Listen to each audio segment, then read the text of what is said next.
All right, institutions of national government, Unit 4, Video 14. The topic you've all been waiting for, organization of the bureaucracy. All right, so it's organized into a few different categories. First, we have cabinet departments. Spoke about these when it came to the president. So remember, the cabinet are the ones who are the heads of these agencies or departments, and they meet with the president and give him information and request, support from him.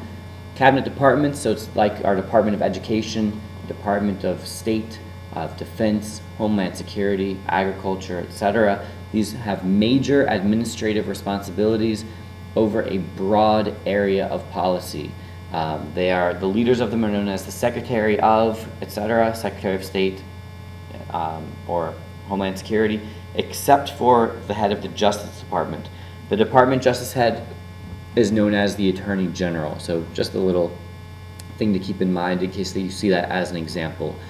So they have a very broad area, education, very, very broad.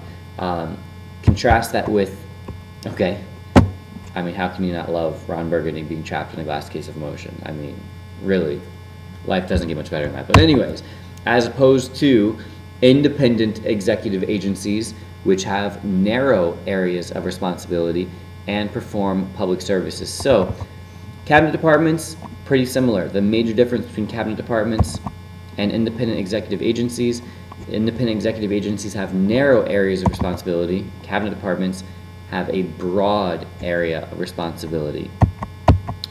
I mean, can we really see that too many times? Okay. So some examples would be the EPA, Environmental Protection Agency, and NASA. These are both examples of independent executive agencies. Again, part of the executive branch, work for the president. Then we have independent regulatory commissions and agencies. This is probably the one that you would highlight of the three, being the most important for this test.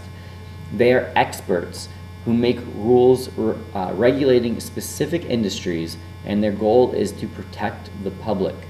So we have a couple of examples here: the Federal Reserve, the FCC, Federal Communications Commission.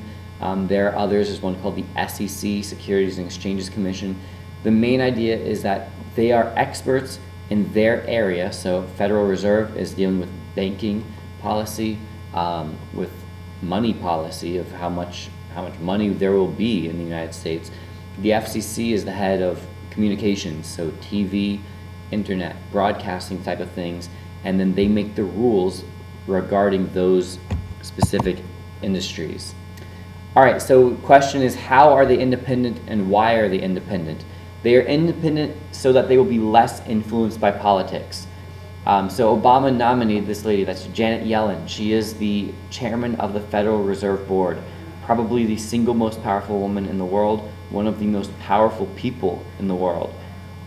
And the idea is that once the president nominates her, he cannot easily get rid of her. So she is independent. So what that means is that she can do whatever she believes is the best policy for the United States of America. She does not have to worry about her job. She is not trying to please Republicans or Democrats. She's not a politician. Her job is to regulate monetary policy in the United States to the best of her ability, not to try to keep her job with Obama. So this is a good thing that they are independent because it takes them away from politics. We also have government corporations. The basic idea here is that they provide a service that a private company could provide.